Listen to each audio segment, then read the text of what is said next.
So welcome everyone to our session on it's part of our Jewish history segment, and the session is on really the 20th century, and there's a huge amount to cover, and that is Zionism, anti-Semitism, and the Holocaust.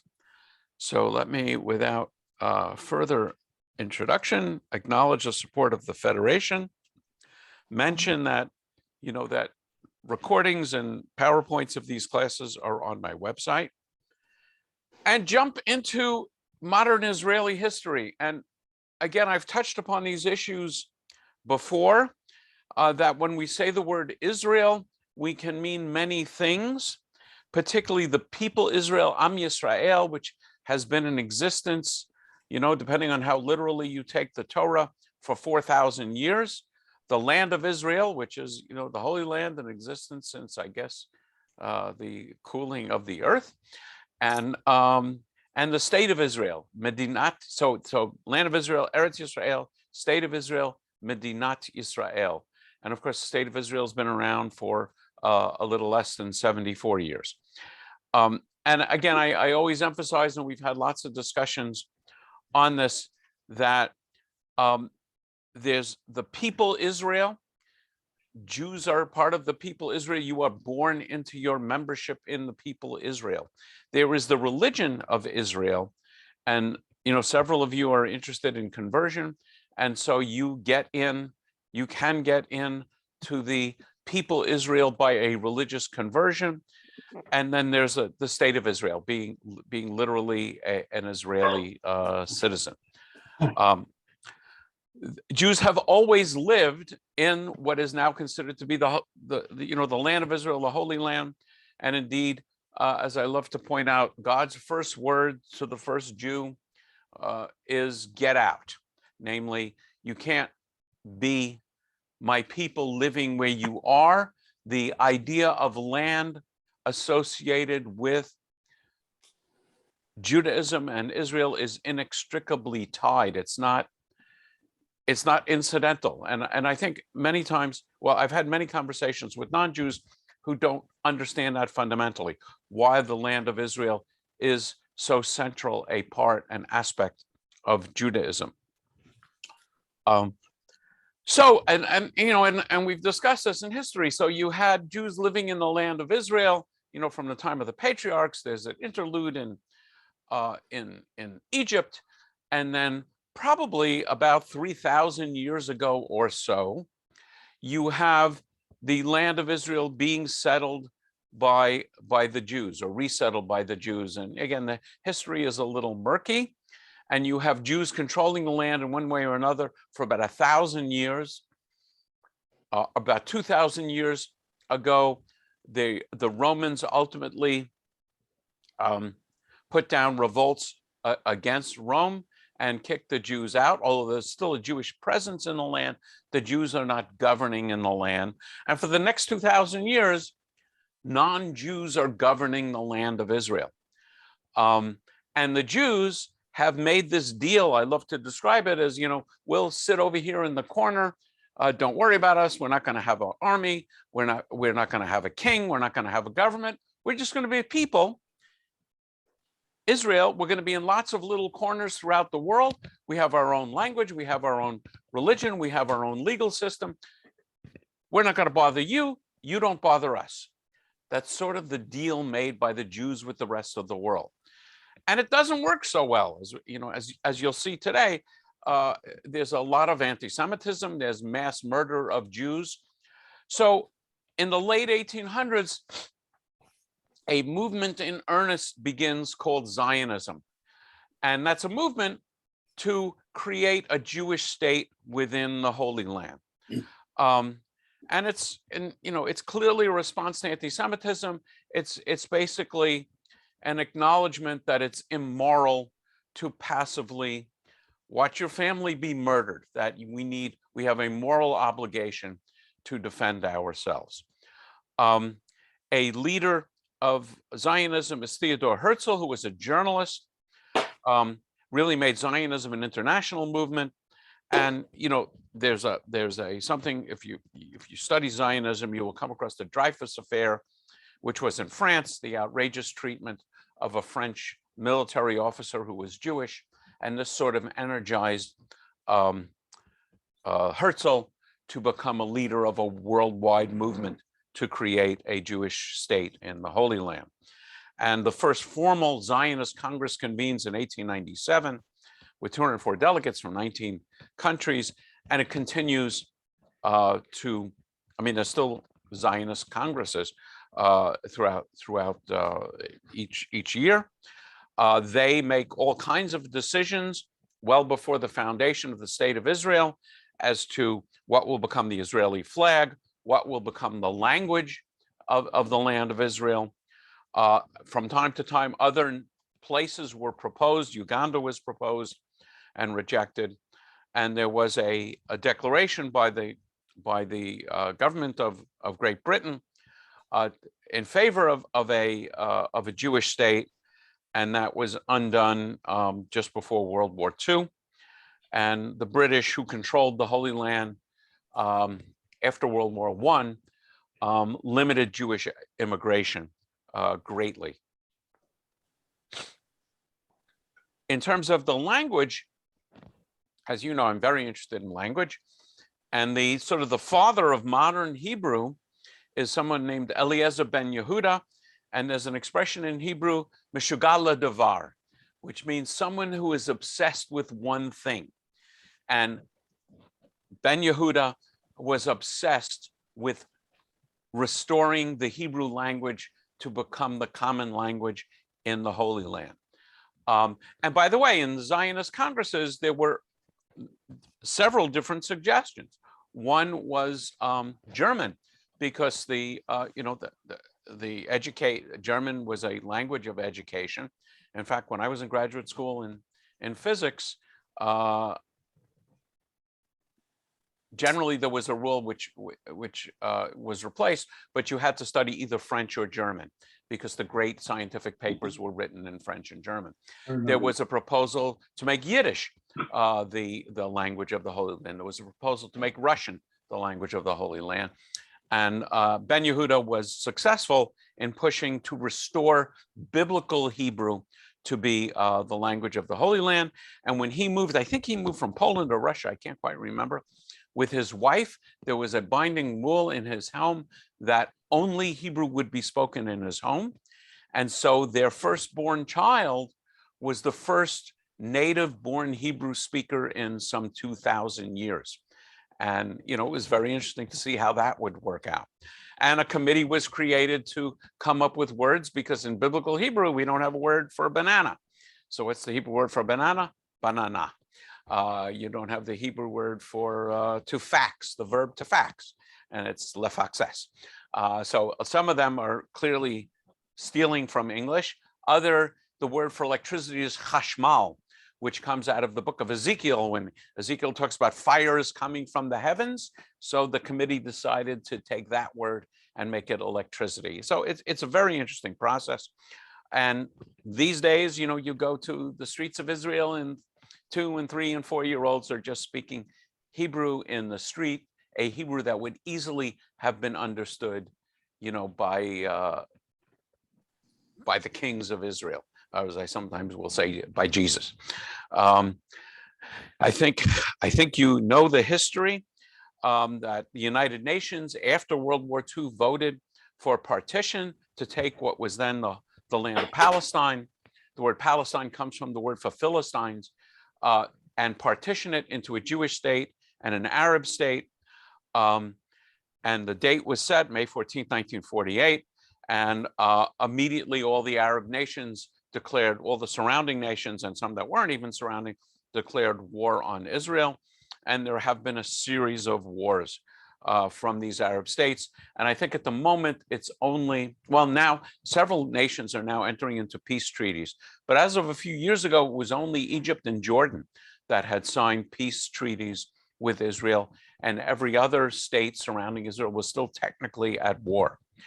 And I mentioned, the state of Israel contrasted with the people Israel, Eretz Yisrael, and we talked a lot, particularly I don't know if it was in this group or maybe in some of the other classes, about the law of return. The law of return basically says that anyone with a Jewish grandparent, either on the mother's side or the father's side, or anyone married to a Jew, or anyone who converts to Judaism under any auspices outside the land of Israel. Conversion inside the land of Israel is very controversial. But if you've converted outside the land of Israel, you are eligible for automatic Israeli citizenship. Once you're there, you may not be recognized by the Orthodox establishment as being Jewish, but you would be a citizen of Israel. The Israeli political system is a mishmash. There are dozens and dozens of parties, and you don't actually vote for your representative in the Knesset or for the prime minister. In Israel, when you go to vote in a national election, you only vote one item, which is the political party. And again, if there's specific questions about the Israeli political system, I will try to answer them. And, there's a lot of discussion of the peace process with the Palestinians. I think it's better described as a divorce process with the Palestinians. There are Jews and Arabs living in the Holy Land, and there are political entities set up in the West Bank and Gaza, and the question is, how do we successfully navigate the divorce between the nations? So moving into anti-Semitism, where I'm really going to spend the bulk of the discussion, and the Holocaust. People ask, what are the reasons for anti-Semitism? And, when I would teach this in other times, I would get on a whiteboard, a blackboard, and I would just start asking people to shout out reasons for anti-Semitism. And what you will often hear are things like scapegoats, ethnic hatred, xenophobia, which is fear of the other, resentment of affluence, professional success, religious bigotry. I am very much convinced that the reason is Judaism and the basic teachings and practices of Judaism, which in a formulation by Prager and Telushkin in their book, Why the Jews, the Reason for Anti-Semitism, which I follow closely in my own chapter on the subject in my own book, is 4 elements: Jews' allegiance to God, Torah, and Israel; the purpose of Judaism, which is to change the world for the better; the idea of Jewish chosenness, and a better quality of life as a result of Judaism. And I'm going to talk a little bit about each of those. As a result, Jews could escape, for the most part, the consequences of anti-Semitism by leaving Judaism. This is true historically, except for the experience of Nazism. Nazism treated Jews as a race or a subhuman race that had to be eliminated. But in other forms of anti-Semitism, throughout the millennia, if a Jew left Judaism and joined the majority culture, that would be a major step in reducing, at least for that person, the consequences of anti-Semitism. There is nothing new, and you're going to see references to attachment A. I should really maybe edit these things, but originally, when I prepared these were handouts, and I'll show you some of these items quickly because they're all posted on my website. Even in the 1600s, you see massacres, Chmielnicki, in Poland, which when you see the account of it, it will sound to you like the Holocaust.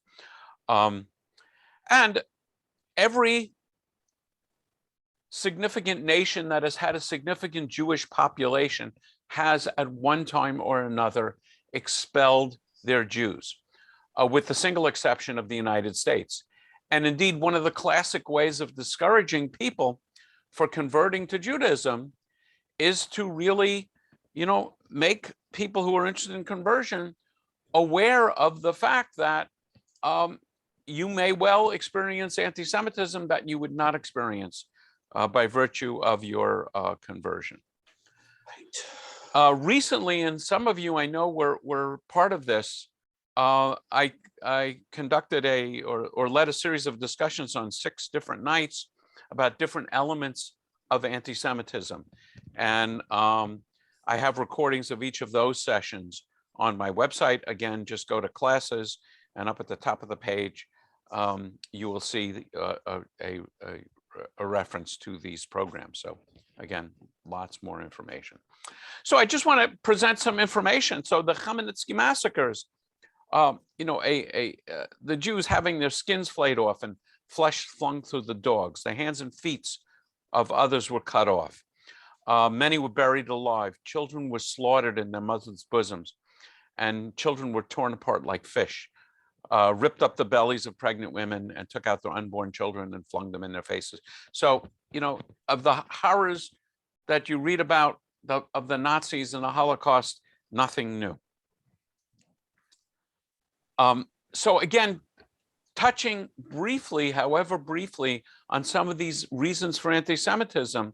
First, God, Torah, and Israel. And the first 3 sessions of this program was each session one on God, Torah, and Israel. In terms of God, Jews are the first religion to be intolerant of other religions. It sounds a little strange, but paganism typically is a very tolerant religion.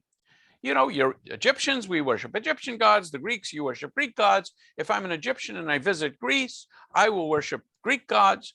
And, when in Rome, you worship Roman gods, and everybody has lots and lots of gods. No problem.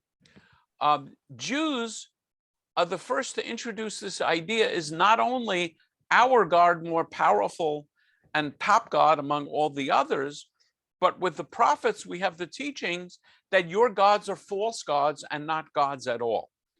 So that sticks in the craw of the Greeks, the Romans, Christians, Muslim, humanism, the communist, Western Enlightenment and communist states. According to the Torah, we Jews do not have the right to remain silent about this. We have a mission, and the mission is to teach the world about the God of Abraham. It is not sufficient for us to go off and live in a corner and not to interact with the rest of the world. So we proclaim belief in God and denial of other gods. Israel is both a nation and a religion, and since 48, Israel is also a state. There's a lot written about chosenness. I have a little bit more about that. But understand, chosenness in Judaism is being chosen for a particular task, with the with the explanation that this is not going to be particularly pleasant. Our task is to spread the teachings of God to the world, and the nations aren't always thrilled to be told what ethics is. It confers neither privilege nor superiority, only obligation and suffering. And it's not racial. There was a famous UN resolution that Zionism was racist, since anyone of any race can become Jewish. And indeed, there are Jews of every race. And then it's not new. In the ancient world, the Jews, of course, denied the gods of their neighbors. The Romans described Judaism as being an atheistic people, because there were no visible gods. There were no statues to bow down to. The God was invisible as far as the Romans were concerned. That was atheism. In the 3rd century, we have the Greek and the Maccabee revolt, and then Rome revolts against Rome. So Prager and Plushkin observed that almost every nation sees itself as special in some sense, from the Chinese, who see the word for China as the center of the earth, to the Americans' belief in manifest destiny, Christians who believe only Christians go to heaven, and so on. Moving into Christian anti-Semitism, last time we discussed Christianity, and we discussed this, I think, a lot. Jesus was a Jew who came to preach to other Jews. All the authors of the New Testament are Jewish, with the probable exception of Luke. All the disciples of Jesus were Jewish. So early Christianity was a Jewish movement. Since the Jews, who remained Jewish, rejected that movement, the very existence of Jews who remain Jews was an affront and a challenge to Christianity, which of course reacted by denying the legitimacy of the Jews.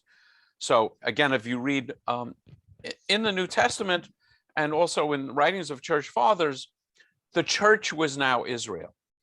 The authors of the New Testament had to somehow discredit Judaism with whom they were competing. And so you have anti-Semitism in Christian scripture. And some noteworthy examples of that is in the book of Matthew, when Pilate is about to decide whether or not to execute Jesus. The book of Matthew describes the scene as the Jews saying, "Execute Jesus, crucify him," and then taking the blame on themselves and on their children. And in the book of John, Jesus is quoted as saying, to the scribes and Pharisees, "You are the children of the devil."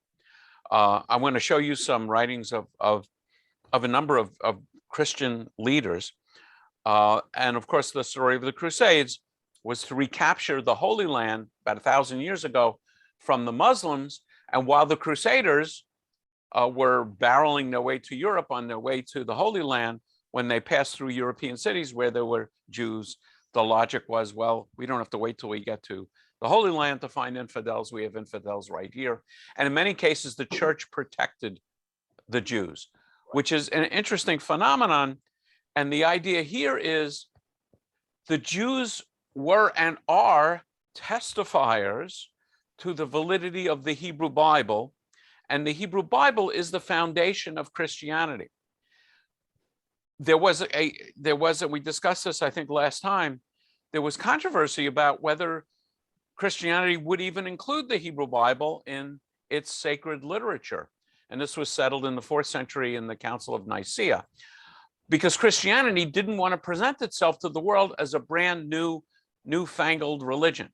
When you hear about a brand new religion, it's not terribly credible. So Christianity wanted to present itself as the inheritors and the true Israel.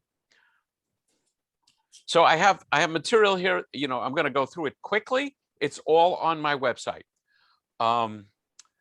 So this is an early church father, St. John Chrysostom. And we're talking about 4th century. And he's responding to the fact that Jews and Christians were praying together. This upset Christians and the church fathers. And there is a saint in his name, St. John Chrysostom. He is particularly revered in the Orthodox Church, Greek Orthodox, Russian Orthodox. And so he writes pretty virulently against the Jews. And I'll just read a little bit what I've highlighted in yellow. Their synagogue or school is to be set on fire, and their houses to be torn down and destroyed. They are to have their prayer books and Talmuds taken from them. Their rabbis are to be forbidden henceforth to teach. They are forbidden to publicly praise God, thank God, or pray to God, or teach God. How can Christians dare to have the slightest converse with Jews, most miserable of all men? Men who are lustful, rapacious, greedy, perfidious bandits. Are they not inveterate murderers, destroyers, men possessed by the devil, whom debauchery and drunkenness is given, and so on? Jews worship the devil. Their rites are criminal and impure. God hates the Jews and have always hated the Jews. So this is a respected, highly respected church father. Throughout the years, there were 3 major libels against the Jews that as you study this material, you will come across again and again. One is ritual murder. Of course, building on the idea in the New Testament that the Jews murdered Jesus, the Jews are responsible for Jesus' death. Why does the New Testament have this?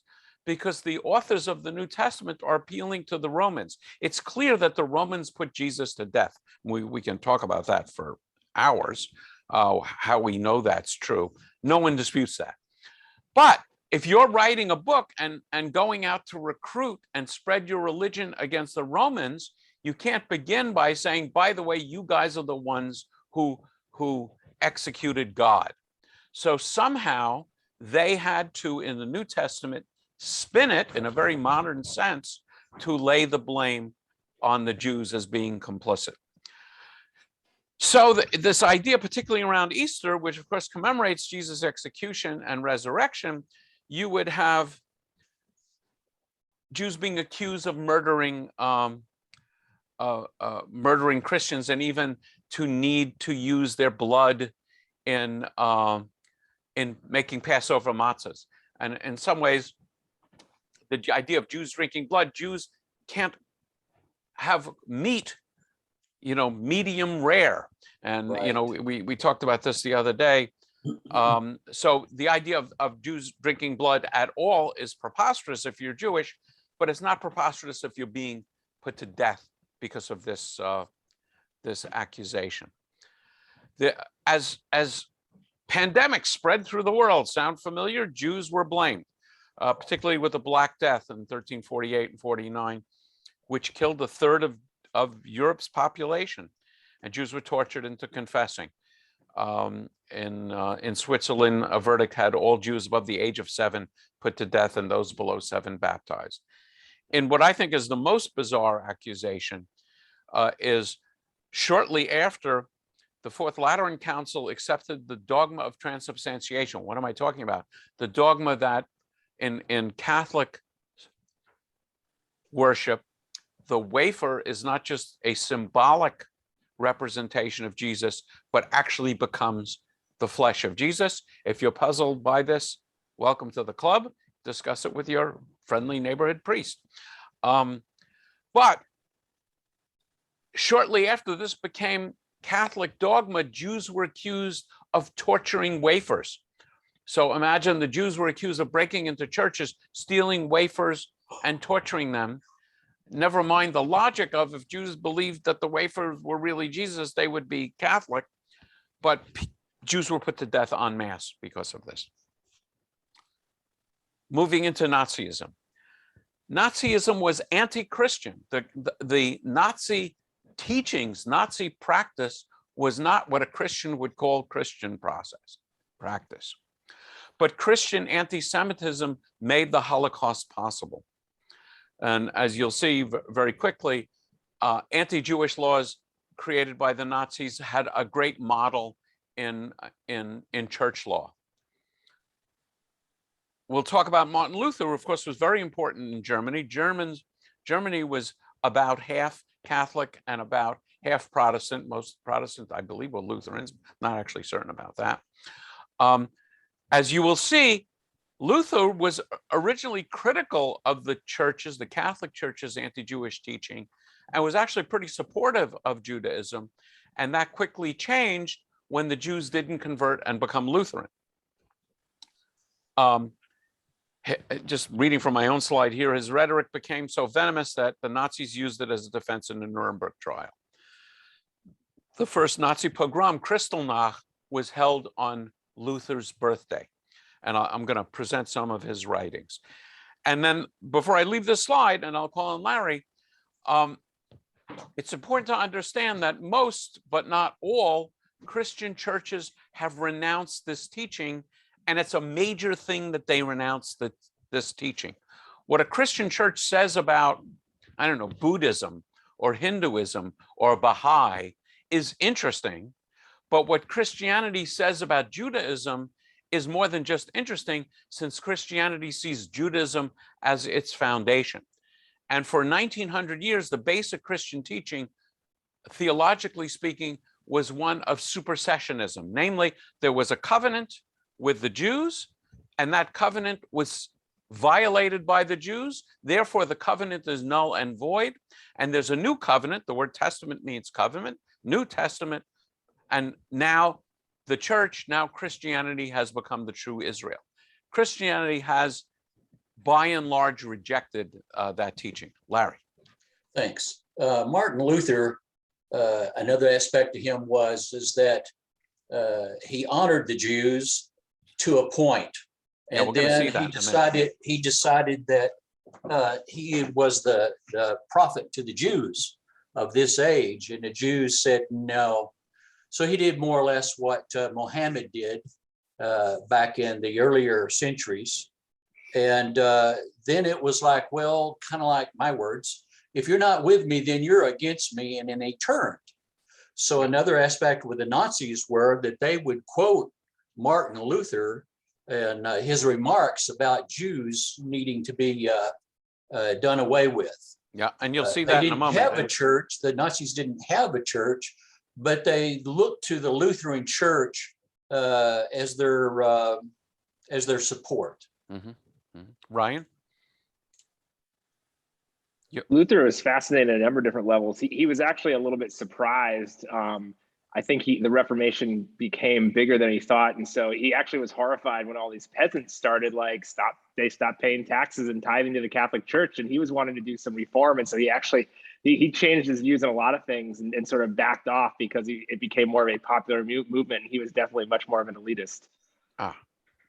Okay, let's take a look at well, this is church law and Nazi, the Nuremberg laws, and again, if you want to look at it in detail, you can go to the website. So in his early writings in 1523, Luther wrote a lot, and just to read some of his early writings, I will therefore show by means of the Bible the causes which induce me to believe that Christ was born a Jew born of a virgin. Perhaps I will attract some of the Jews to the Christian faith.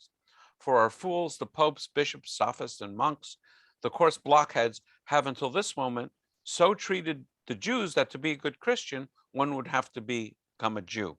And if I had been a Jew and seen such idiots and blockheads ruling and teaching the Christian religion, I would rather have been a sow than a Christian. I hope that the Jews are treated friendly and are instructed kindly through the Bible, and many of them will become real Christians and come back to the ancestral faith of the prophets and the patriarchs. I would advise and beg everyone to deal kindly with the Jews and instruct them in the scriptures. 20 years later, as Larry described, the Jews don't come over. And so here's 1543 concerning the Jews and their lies. And you will note clearly, in some ways, the same language as St. John Chrysostom. What then shall we do with this damned, rejected race of Jews? First, the synagogues or churches should be set on fire. Whatever does not burn should be covered up or spread over with dirt. And this should be done to honor God and God of Christianity. Secondly, their homes should likewise be broken down and destroyed, for they perpetrate the same things there that they do in their synagogues. Thirdly, they should be deprived of their prayer books and Talmuds, in which some idolatry, lies, and cursing and blasphemy are taught. Fourthly, the rabbis must be forbidden under threat of death not to teach. Six, Jews should be prevented from loaning money. Let us apply the same cleverness, expulsion as other nations have, France, Spain, Bohemia. To sum up, dear princes and nobles who have Jews in your domain, if this advice of mine does not suit you, find a better one, that you and we may all be free of this insufferous, devilish burden of the Jews. Ryan, I assume you just didn't take your hand down. And again, just as an example of the reverse, so this is Pope John the 23rd. Shortly before his death, composed this prayer: we realize now that many, many centuries of blindness have dimmed our eyes, so that we no longer see the beauty of thy chosen people and no longer recognize their faces in the features of our firstborn brother. We realize that our brows are branded with the mark of Cain. Centuries long has Abel lain in blood and tears because we had forgotten thy love. Forgive us the curse that we unjustly laid on the name of the Jews. Forgive us that with our curse we crucified thee a second time. Pretty powerful. And Pope John Paul, I would say, went even further. He was the first pope to enter a synagogue, I think, in the history of the papacy. And remember, there's synagogues in Rome. He didn't have to take a very long trip. I think, as you know, my book is published by a Catholic publisher, and these days I speak to far more Catholics than Jews. We touched, Larry touched a little bit on Islamic anti-Semitism. Historically, Jews were better treated by Muslims than Christianity. As Larry mentioned, in the early years, Muhammad related well to the Jews, and so some of the more anti-Jewish sentiments in the Quran are traced historically to later passages. Jews and Christians were afforded better treatment than pagans. Specifically, pagans under Muslim law in the Quran, pagans could be offered the choice of conversion or death.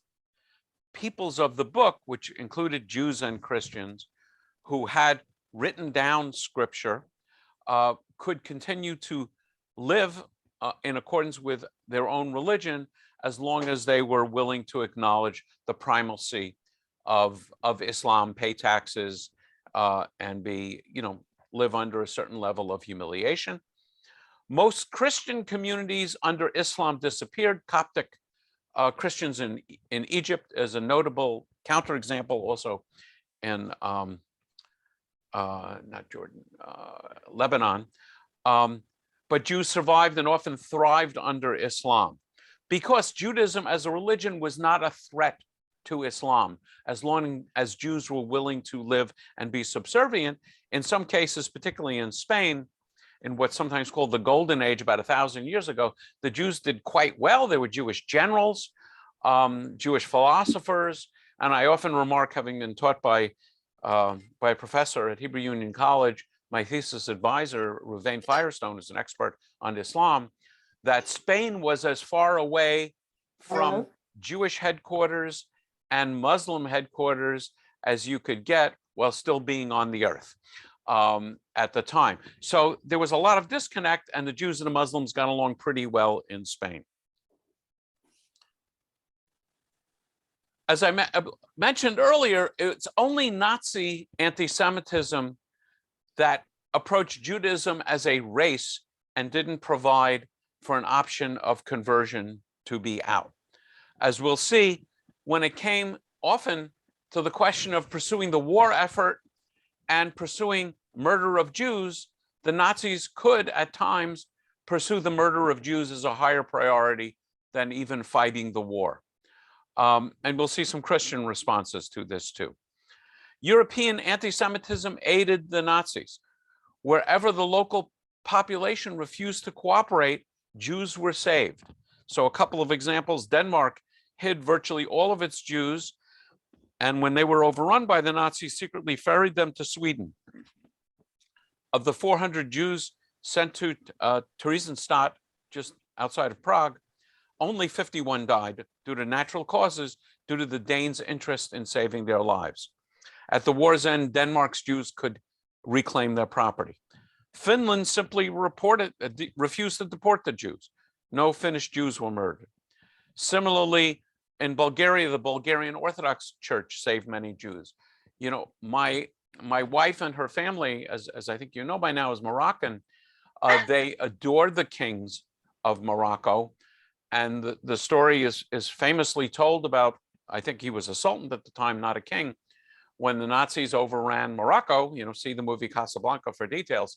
And they were ordered to send the Jews to concentration camps. The ruler of Morocco said, "I have no Jews. I only have Muslims." And he simply refused to comply. And so the Jews of Morocco, including, you know, my wife's family, were spared. And the opposite is also true. In Poland, where Jews were 10% of the population, 3 million of the 3.3 million Jews were murdered. Every major death camp was in Poland. There were concentration camps around Europe, but the death camps, those that were really machines for execution, were in Poland. And after the war, when Jews tried to reclaim property, there were actually pogroms and murder of Jews after the war as the Jews tried to reclaim property. I'll digress. I attended, I guess maybe a month ago or so, at a Moroccan synagogue in the Los Angeles area. The King of Morocco sent, the royal family sent a band to celebrate kind of Moroccan Jews throughout the world, and certainly in Southern California. A lot of Moroccan Jews in Southern California. And I've never seen anything like this. I don't know of any other Jewish population that loves their non-Jewish homeland.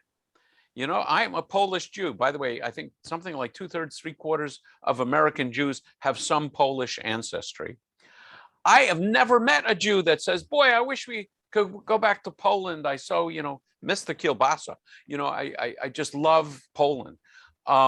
Same thing with Russian Jews and German Jews and so on. But the Moroccans, at this celebration, the rabbi opened with a long-winded blessing for the king and his family. And people were dancing in the aisles, holding American, Israeli, and Moroccan flags. I mean, I've just never seen anything like it. So it may well be just a special case of Morocco. So in terms of winning the war, when a Nazi general suggested in 1942 that the principle should be to eliminate the Jews as promptly as possible without impairing essential war work, he was demoted by the chief of the Gestapo, who denounced them as a subtle way of helping the Jews. And there's a discussion here, toward the end of the war, when the trains were necessary to move troops around, not a single train was diverted from bringing Jews to the death camps. In terms of the Catholic response, when a rabbi who was aware of a Slovakian rabbi approached a archbishop who was, and asked him to use his influence to his former private secretary, Joseph Tiso, who was a political leader in Slovakia, the archbishop responded by saying, "This is not just expulsions. There you will not die of hunger and pestilence. There they will slaughter you all, old and young, women and children, in one day. This is your punishment for the death of our Redeemer. There is only one hope for you, to convert to our religion. Then I will effect the annulling of a decree." When a rabbi approached the papal nuncio was like the Secretary of State of the Vatican, to intervene with the Pope, the first reaction was, well, it's Sunday, it's a holy day, I can't do this. When protested further that innocent women and children were being murdered, his response was, there is no innocent blood of Jewish children in the world. All Jewish blood is guilty. You have to die. This is the punishment that has been awaiting you because of that sin, namely the death of Jesus. Larry. Thanks. Back to the Nazis and what went on with the Jews. Before they started gassing and all that, you had the Muslim cleric of Jerusalem who went to meet Hitler in Berlin and pleaded with him, more or less, quit sending these Jews or letting these Jews come to Palestine. You got to do something about this. And they had such a relationship that Hitler made him a general of Muslim Nazis. Yes, so there was definitely Muslim sympathy. I would say for the same reason, wanting to confiscate land and historical enmity. So broadly speaking, what happened in World War II? 55 million people died, including 6 million Jews, including more than 1 million Jewish children. That was about a third of the world's Jews were murdered. 70% of Europe's Jews were murdered. More than 80% of rabbis and students of full-time students of Judaism were murdered. Before the war, there was a movement. Lots of folks were coming to the United States. My ancestors came to the United States in the late 19th, early 20th century. And the rabbis of Europe were not happy about this, the idea of going to what they called the Treifa Medina, the treif, the non-kosher land. And so the people that listened to the rabbis, by and large, were murdered in the Holocaust.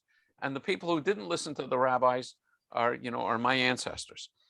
Kristallnacht, Night of Broken Glass, was basically a government-inspired riot against the Jews. Synagogues were burnt, homes and businesses vandalized, thousands of Jews beaten, many to death. The Jews were fined for the damage and forced to pay for cleanup, and Jewish property were handed to the Germans. It was held in honor of Martin Luther's birthday. After this, virtually all remaining Jews tried to leave, but every country refused admission to a large number of Jews, including the British, who controlled Palestine. And ultimately, this is, a historical memory which animates Israel. I would say the people who live in Israel understand that should Israel be destroyed, we would have another Holocaust. So some notable examples that you should be aware of is the voyage of the St. Louis.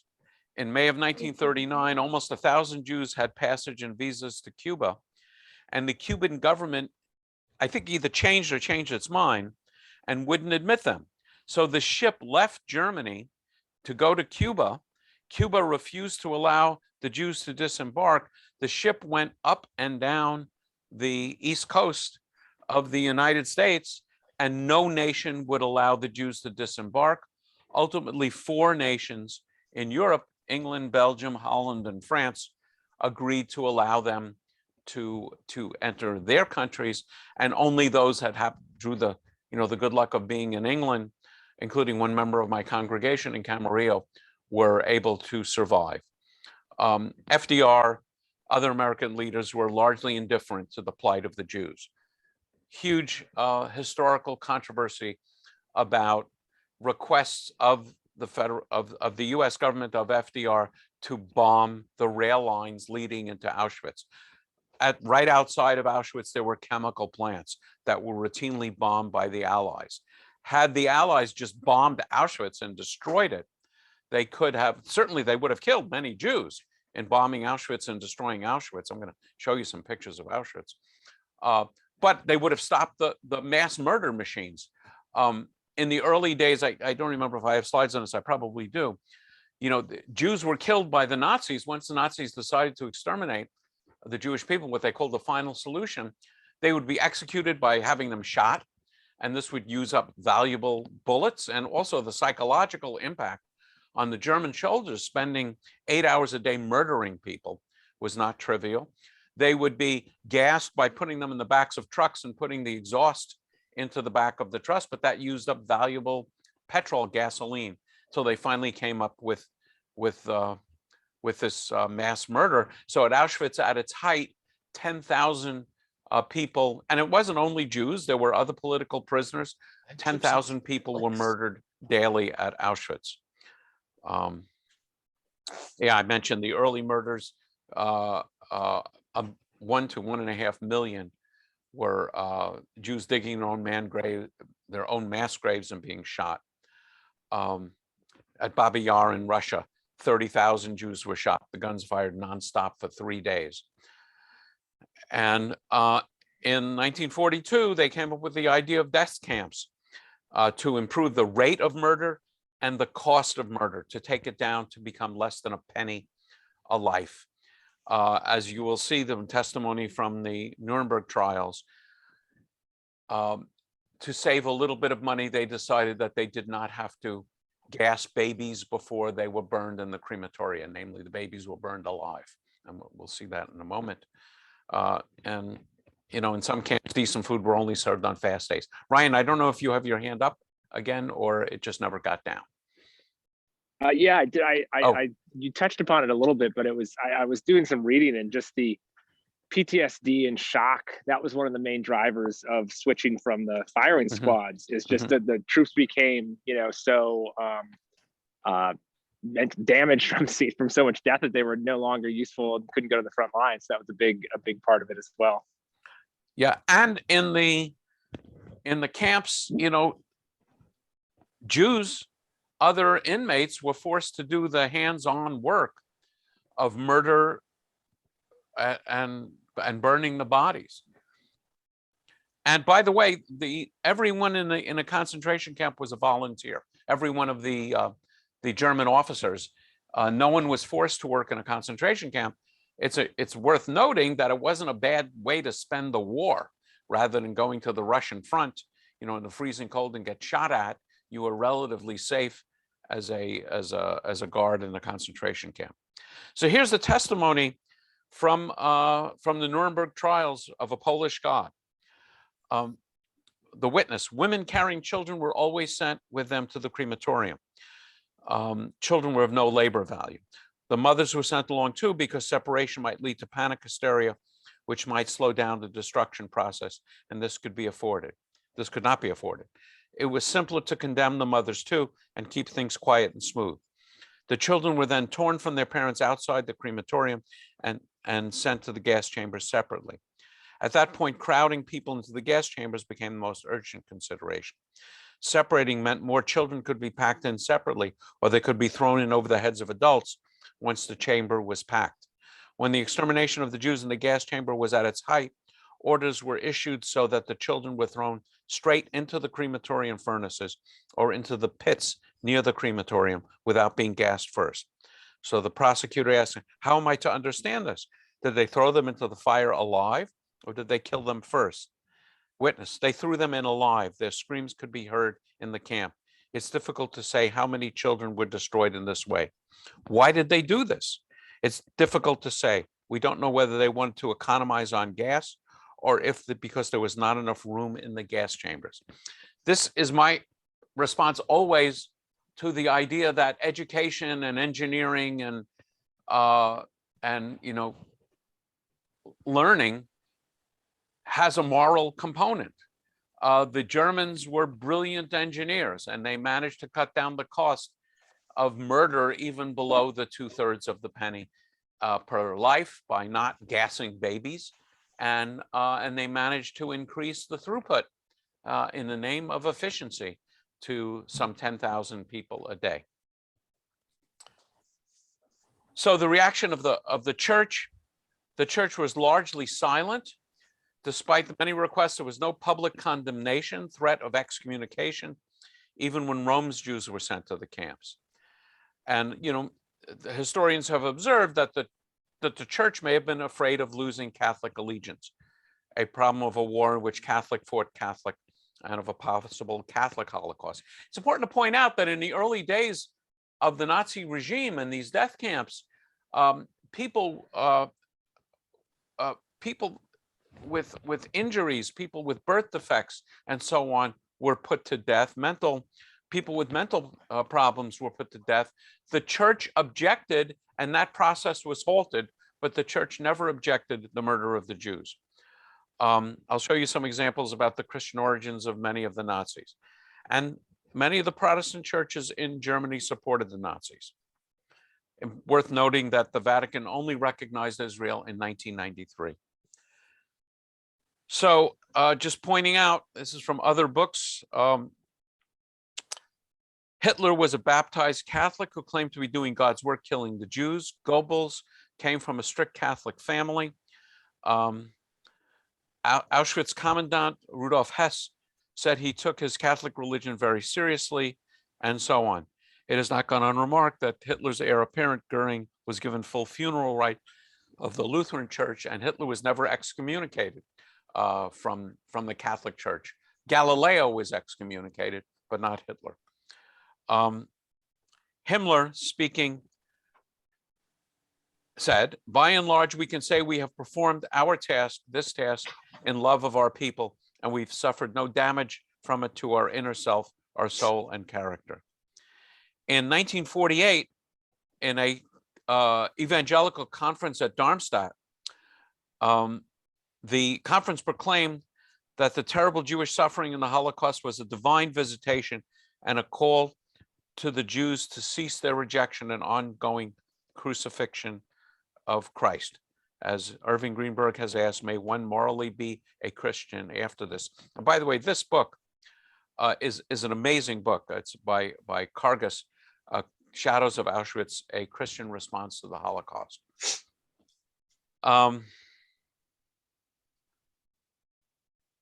then, as I mentioned, many of the churches now have, I won't go into trying to read this, and it's kind of small, have rejected their anti-Jewish teachings. And there are just stories that arise out of the Holocaust.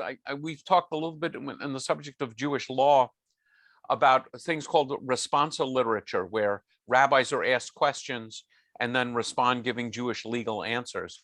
I have a book on my shelf called Response of the Holocaust, where a rabbi who, as a young man, was a rabbi in the ghettos and the camps, and he was asked questions and responded, and he actually recorded his responses and buried them in tin cans, and then after the war was able to dig up his responses and has published them. Larry. Yeah. was it Pope John II or Pope after him in 2009, I think it was,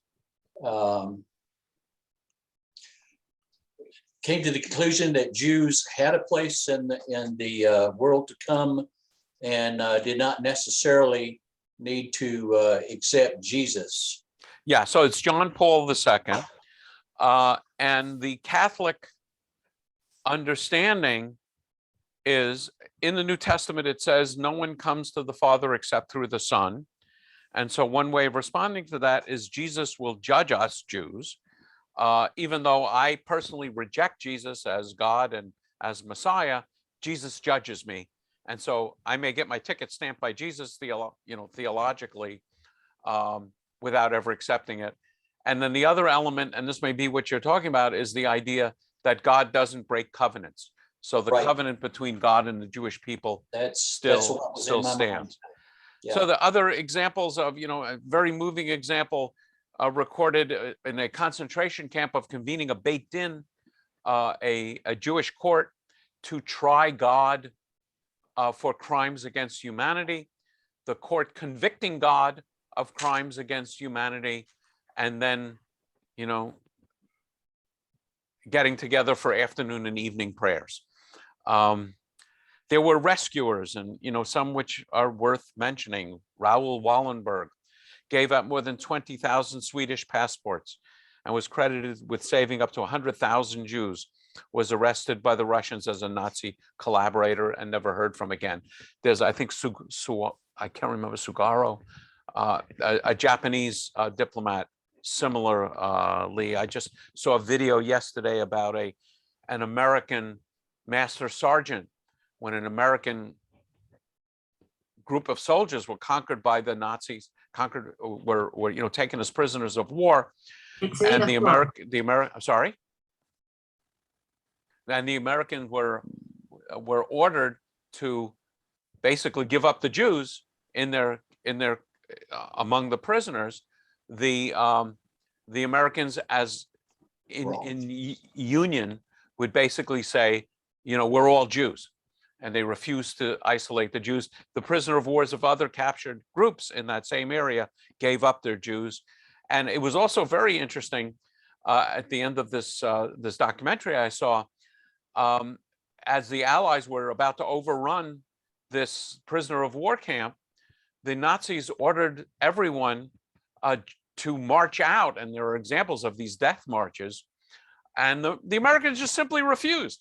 The other prisoners from other countries left and under Nazi, command fled, and the Americans just stayed there, and the Nazis basically just ran. A very famous quote that you will hear from Martin Niemöller, a pastor of a German Protestant church, who said, "First they came for the Jews, I was silent, I was not a Jew. Then they came for the communists, I was silent, I was not a communist. Then they came for the trade unionists, I was silent, I was not a trade unionist. Then they came for me, and there was no one left to speak for me." I am not going to dwell on the Milgram experiment. If you're interested in seeing that, I would recommend you, look at some of my other materials. But suffice it to say, this was an experiment in New Haven in 1961. And the idea was there was an authority, the guy in the white coat, and two supposed volunteers. And the question was, there was a teaching experiment. And if you failed to remember the correct word pairs, the subject would get a shock. And the other volunteer who was in charge of administrating the shock would go up in higher and higher levels of voltages. And the question was, how high would an ordinary New Haven citizen go in torturing his fellow New Haven citizen simply at the command of a guy in the white coat? Now, in reality, no one was getting shocked. The person who was really under psychological examination was the person who thought he was administering the shocks. And there was a very, for the time, impressive looking machine, and they would switch switches, and it would say, very strong shock, extreme intense, danger, XXX. And the question is, how many people would go all the way up to 450 volts? And at one point here, the respondent would stop responding. Namely, he would feign being unconscious or even dead. And the results were shocking. So of the participants, everyone went up to moderate levels of shock, but fully 60% went up to the highest levels. When this experiment was planned, the experimenters didn't think it would be more than 1 or 2% would go all the way in effect. And as you can see here, it was a function of the setup. In the original setup, 65% went to 450 volts. If the experimenter leave and gave orders by phone, that 65% went down to 23%. If the teacher would choose his own shock level, it was 3%. So that this pointed out the influence of authority. And I would say, for me, it confirms what I consider to be a basic Jewish teaching, is that we have an impulse for self-gratification to do evil, the Yetzer Hara and the Yetzer Tov. And it's not that the Nazis were some kind of subhuman, animalistic breed of people. This element is within us all. Mek, you need to unmute. Yes. Sorry. So I'm a psychology student, and we did Milgram my first or 2 semesters ago. Okay. And the thing that was the most, they did this experiment multiple times after the original Milgram experiment to confirm the validity of it. And every time it was fairly similar results. And the thing that I think got to me, that I'm sure we could relate to Nazism, is how there was only 3 sentences that the experimenter was allowed to say to urge the subject to continue. Right. And it was, "You will not be held at fault. I'm a scientist, like this is for science." And I always forget the last one. Something like, "Please continue." I've seen videos of this. Yeah, "Please continue." Like it was just a command, a firm command. Mhm. It was just those 3 commands. I think the most effective one was, "You will not be held at fault. I take all responsibility," followed by the firm "Please continue" was the second most effective. And I remember just getting chills down my back hearing how quickly it could be, because you always think, oh, well, not me, I wouldn't ever be that person. Right. But then you see how easy it is. So. And Milgram took a lot of grief for this because people were so uncomfortable with the experiment. The other thing is, my understanding was there was not a significant difference between whether it was men or women, controlling the voltage level. The original experiment was middle-aged white men predominantly, but in further experiments that they have done, it has been pretty similar results. Yeah, it's and I don't know if you studied the Stanford experiment as well. We're starting the Stanford experiment right now. Yeah, it's a different experiment, equally shocking. So my bottom lines, and then I'm going to jump into just showing pictures that I took when I spent some time at Auschwitz, is non-Jews should understand why Jews are so sensitive about anti-Semitism, why we react so strongly even to the slightest suggestion. I think when I did the anti-Semitism series, I talked about when my kids were in elementary school in Westlake Village, there was a program of kids were, assigned, I'm not sure what grade it was, to read biographies, and then to come dressed as the subject of the biography to talk about the person's life. And some kid read a biography of Hitler and came dressed as a Nazi, soldier, a Nazi stormtrooper with swastikas and everything. And of course, the community went berserk, much more than if someone had dressed as Napoleon and so on. Yeah. Understand why Jews react so negatively to Christianity, especially where conversion is suggested. I mentioned, I think last time, that in Israel, in the early days in Israel, a cross was not even used for an addition symbol, that they used sort of an upside down T. And remember, Jewish hatred never stops at Jews. And there's the 2 books that I took most of my materials from. So, I'll pause quickly and let me stop sharing for a moment. Does anyone have any comments or questions? And then I want to just show some photographs. Did the Lutherans ever backtrack on their position? Oh yes, Jews? Not all. There are several different Lutheran movements. but the major Lutheran movement has absolutely rejected the teachings of Luther, which is, as you can imagine, is no small thing. And actually, among the first talks I've ever given on Christian anti-Semitism was associated with the 500th anniversary of, I think, Luther's nailing the statements to the wall of the church, or maybe his birth, I don't remember, but it was the Lutheran community, including California Lutheran University, that invited me to come and speak about anti-Semitism. Barbara, you had your hand up. Yes, I wondered what was the response of American Jews to what was going on? The response of American Jews? What was, yes. Yeah, I don't know how well known the Holocaust was. I just don't know. There were American preachers, rabbis that were speaking out against it. But one of the things that is fascinating for me was how much the Jews loved FDR and continue to love FDR. Yeah. And there's a lot of controversy among the historians about his own role. Larry. Yeah, Roosevelt, he had Jewish advisors, and they were advising him not to bring them in, that it would cause other things. They weren't thinking about saving them. They were thinking about how it would be used against the U.S. and might cause the American Nazi parties and all that to become a little bit more active, you might say.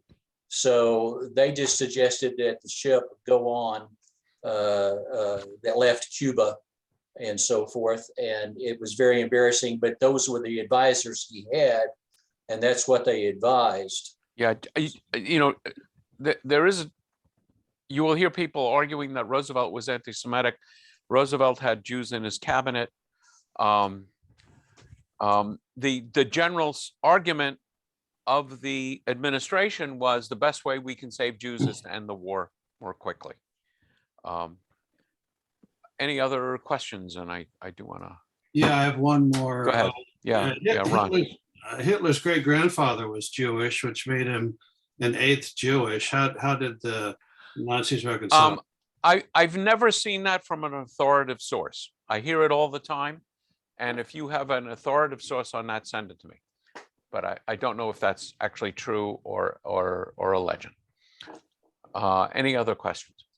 All right, let me jump back into share screen.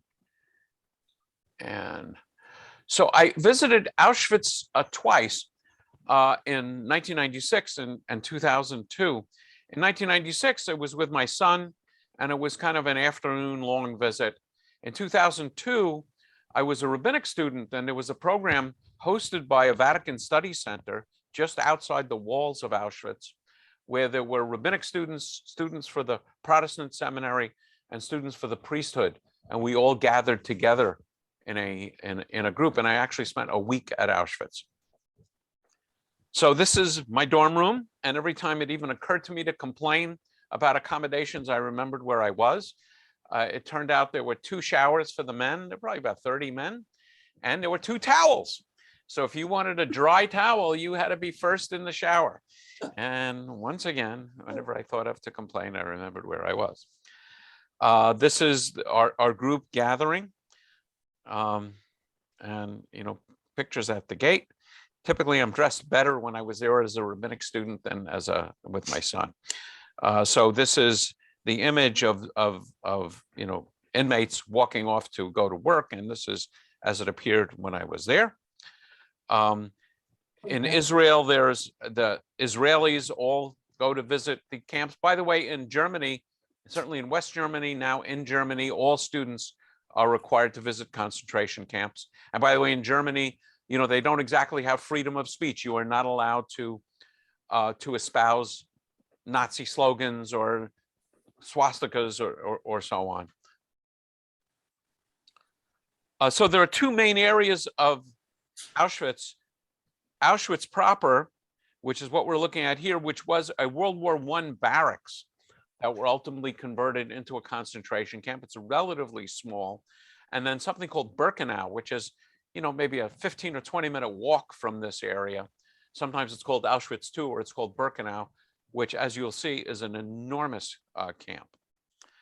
And particularly in Auschwitz I, where there are still buildings standing, a number of the buildings have been, or most of the buildings have been converted into, into a museum and to displays of pictures, clothing you saw.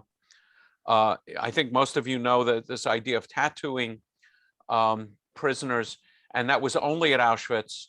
And the reason was that they knew that with starvation and their hair being cut, that prisoners would be unrecognizable. So to keep track of people, they would tattoo numbers on them. These are the sleeping arrangements that we saw, and an image of what it looked like when they were occupied, and wake-up call. This actually, it was in a Holocaust museum on Mount Zion, but I couldn't resist including it. This is a jacket sewn from a Torah parchment worn by a Nazi officer. Revenge was taken by the tailor because he chose all the curses that are in I think in the book of Leviticus. The longest chapter in any book of Torah is a list of curses of what will happen if you disobey God. So the tailor made this jacket for the Nazi out of the list of curses. Jane. I was at Cheryl and I were at Auschwitz, and we had somebody back in, I think, 2011, right, Cheryl? And they took us to Auschwitz, and we had somebody who was on the trip. It was from our synagogue that did the trip, and they had somebody who was remembering a friend of their family who had died. And when you walked inside with the train tracks, she had put down a picture and kind of a letter about the woman, and she put a rose down. I felt like such a voyeur to be seeing this, that when I went through the rooms that you're showing now, especially the rooms with the hair, I'll show some pictures and all the children's clothing, I had to leave. I just found it so overly emotional. Yes. I thought you were going in a different direction. And when I visited Terrorism, I actually visited with a man who was in Terrorism, and would say, not only what happened, but this is what happened to me here. And that was excruciating. So this is a very famous wall of execution. People were lined up and shot. Marlene, you had your hand up. When I did my Eastern Europe trip, I too went to Auschwitz and Birkenau, and it was heart-wrenching. We did gather around and say Isker, we said the prayer. I couldn't go into the chambers. We had opportunities to go in, and I couldn't do it. I'll show you that in a second. Do it. So this is that same wall of execution as it appears today. This is a standing cell, and it's cut away. That's my son in the foreground. 4 prisoners were made to stand all night in the cells after working all day, and there was not physically enough room for anyone to lie down. These are the pictures, that Marlene was talking about. Display rooms filled with human hair. Again, the Nazis very efficient. We're going to use this presumably for mattresses and so on. And it's a long room, and it's just filled with hair. I mean, you start to appreciate the scale of this. I think it was Stalin that said, 1 human death is a tragedy. 1 million human deaths is a statistic. And it's very easy to fall into the trap of thinking of this as statistics. And it's impossible to maintain that insulation when you see these things. Rooms filled with shoes, big rooms filled with shoes. This is actually a shot of the storerooms. Is an area called Canada. I have no idea why they called it Canada, where they separated things that the Nazis were going to use in the war effort. So this is a photograph taken when Auschwitz was liberated, of you know, the number of shoes there, suitcases. So this is the gas chamber that you mentioned. Group, you know, some will stay out, some went in. You're in a building where the SS murdered thousands of people. Please maintain silence here. Remember their suffering and show respect for their memory. So here we are in this gas chamber, and the walls get stained blue from a chemical interaction with the gas which was dropped into the rooms, and they are compact. This was the poison gas pellets and canisters of gas that they found. This is a small crematorium. The crematorium, the gas chambers in Birkenau, the big camp, were destroyed by the Nazis and also by bombing when the camp was liberated. But in Birkenau, in Auschwitz, the older facility, the crematoria are still there.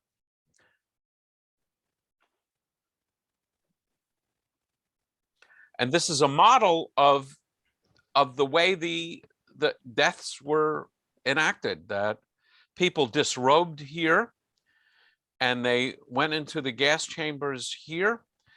They were murdered in the gas chambers and then brought up by stairs and put into the crematorium. Crematoria. I once heard a survivor talk about that at night in the camps, it was as light as daylight because of the flames coming out of these crematoria. That's how the level of burning. So here's people going down the stairs into the gas chambers, into the disrobing room. Very carefully designed. Here's that famous image that you spoke of where the cattle cars arrived, and the selection platform. Men and women were separate, and a doctor, Joseph Mengele, would decide as people walk past who could work as a slave laborer, and they would go in one direction and be processed. The people that were sent to the gas chambers were never tattooed. They were never processed. They were murdered quite quickly. Here's that same platform today. So as I say here, and I have a couple of pictures, it's hard to appreciate the scale of this camp, how enormous it is. There are a few buildings, I think maybe some survived, some have been rebuilt, just to give an example of what it looked like. But as you'll see, most of it is just empty space. Again, there are lots of pictures throughout the camp of what it looked like back in the day. And it just goes on and on. It was kind of a cold, misty day when I was there with the other seminary students. These are sleeping quarters at Birkenau. It was only October. You can see our guide is wearing gloves. It was cold. I can only imagine what it was like in January and February, people wearing essentially thin pajamas. This is a very famous picture from Buchenwald. That's Elie Wiesel in this picture. The best place to sleep would be on the top bunk because the food was so bad and spoiled that dysentery and diarrhea was very common. So as you can imagine, the higher you were in sleeping, the less awful it would have been. Again, sleeping quarters. The toilets,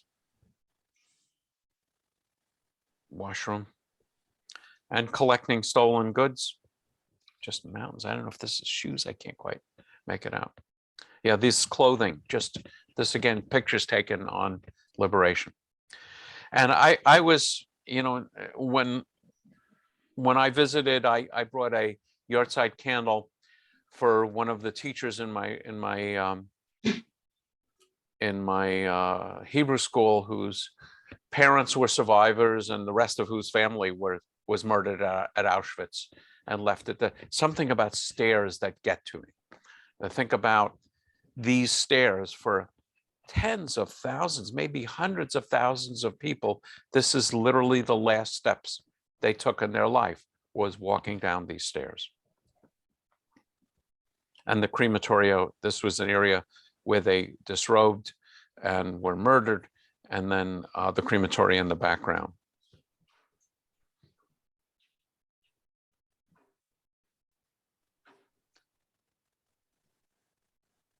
So here's pictures of the crematoria, and just long rows. It was just a death machine. And then before they well, they had to do something with the ash, so they buried them in pits, and of course you can tell it's human ash remains, and of course they are now, to the extent that you possibly can, it's treated like a cemetery.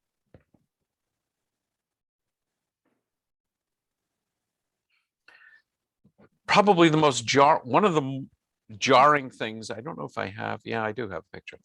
One of the jarring things about my week there is it ended on a Friday night, and we had a Shabbat dinner in a restored synagogue in town. The Polish name for the town is Oświęcim. The word Auschwitz is the German word for the name of the town. And there was a synagogue there. Of course, there were no Jews living in that town at the moment. And we had a Shabbat service and a Shabbat dinner with lots of folks, many of whom were German. And so we're singing songs, and the German students are singing German songs. And it's just so jarring that we celebrated Erev Shabbat in Auschwitz. And then, as it happened to turn out, I was visiting my son who was living in Prague. And, I'm one of the few Jews that probably can say that I took a train out of Auschwitz. I flew in and went in by bus, but I actually took a train from the train station to leave Auschwitz. Here's the Shabbat dinner. And that's the end of the program. I only have a few minutes before I need to jump onto another call, so I'll call on Larry. Yeah, Rabbi Mike, you've heard this before. It was when I was a little boy and I was playing with toys on the floor. My uncle had come back from one of his trips to Israel. My grandfather was in a chair, and my grandfather was getting a little bit really upset about things, about the war and the Holocaust and so forth. My uncle, who came back from Israel, said that he had talked with survivors and that they and some others felt the good, as he explained, that came out of the terrible thing of the Holocaust was that it brought the world to its knees, that Israel needed to be in the land of Israel. Yeah, and that many people observe it. I would say, as a matter of historical fact, I think that's true. I would not ascribe that to theology. As I often say, the question is, you can ask why me, why him, why her. That's not a helpful question. First, it's impossible to answer. Second, we only ask that when bad things happen. Probably none of us looked at our full refrigerators this evening and said to him or herself, said to yourselves, why me? Why, in a world where there's so much hunger and poverty throughout history, where people haven't had enough to eat, why is it me that has a full refrigerator and I don't have to worry about a healthy meal tonight or tomorrow morning? The answer that is helpful, I find, is what do I do now? And so Israel is born in the ashes of the Holocaust. And the fact that good things came out of it, I don't think make it part of God's plan. I don't think make it worthwhile. But it's undeniable. Okay, so thank you all. I'll send out my usual letter tonight, email tonight, about where you can find the video. And next week we start our section on living a Jewish life, temple and synagogue, home and kashrut. So thank you all, and see you next week.